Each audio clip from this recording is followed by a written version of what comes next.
এই ঘটনায় আমরা সারা বাংলাদেশের সাংবাদিকরা স্তম্ভিত, আমরা বিস্মিত হয়ে পড়েছি। সিরাজগঞ্জের প্রেস ক্লাব এবং সিরাজগঞ্জের সকল গণমাধ্যম কর্মীদের পক্ষ থেকেও আমরা এই একই দাবি জানাচ্ছি যে আসাদুজ্জামান তুহিন হত্যাকাণ্ডে যাদেরকে গ্রেপ্তার করা হয়েছে এবং এখনো যাদেরকে গ্রেপ্তার করতে পারে নাই, তাদেরকেও গ্রেপ্তার করতে হবে এবং দ্রুততম সময়ের ভিতরে বিচার নিশ্চিত করে তাদেরকে আমরা কঠিন শাস্তি, তাদেরকে আমরা আমরা আমরা ফাঁসি চাই। সাংবাদিকরা হচ্ছে জাতির গর্ব এবং সাংবাদিক হচ্ছে সংবিধানের রাষ্ট্রের চতুর্থ স্তম্ভ এবং জাতির দর্পণ।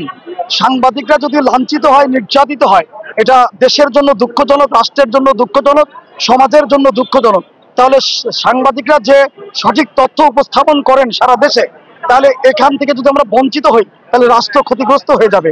আমি সেই জন্য যে আজকে যদি প্রথমে শুরু থেকেই সাগর রুনির বিচারটা যদি হতো দৃষ্টান্তমূলক, তাহলে আজকে সাংবাদিকদের উপরে এরকম আক্রমণ করার সাহস কেউ পেত না।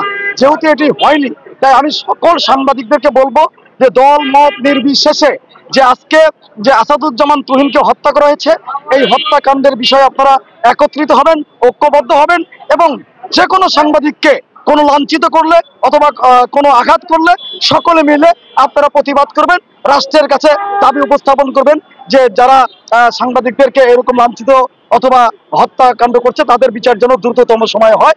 এবং এই যে আসাদুজ্জামান তুহিনের যে হত্যাকারীদেরকে গ্রেপ্তার করা হয়েছে, এটা অত্যন্ত দ্রুততম সময়ের মধ্যে দ্রুত বিচারের আওতায় নিয়ে এসে তার শাস্তি প্রদান করা উচিত।